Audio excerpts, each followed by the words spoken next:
তোমার ওই মায়াবী মুখ দেখে কখনো বুঝিনি তুমি এত সুন্দর অভিনয় করতে পারো।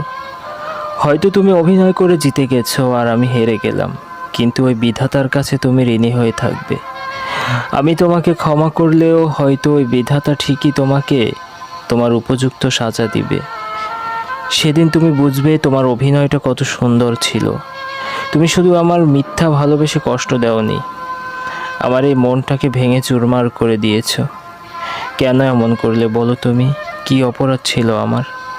আমি তো তোমাকে মিথ্যা অভিনয় করে ভালোবাসিনি, আমি তোমাকে ভুলে যাওয়ার জন্যও ভালোবাসিনি। আমি তোমাকে ভালোবেসেছি সারা জীবন আমার করে রাখবো বলে। তোমার ওই মায়াবী মুখ দেখে কখনো বুঝিনি তুমি এত সুন্দর অভিনয় করতে পারো। হয়তো তুমি অভিনয় করে জিতে গেছো আর আমি হেরে গেলাম, কিন্তু ওই বিধাতার কাছে তুমি ঋণী হয়ে থাকবে। আমি তোমাকে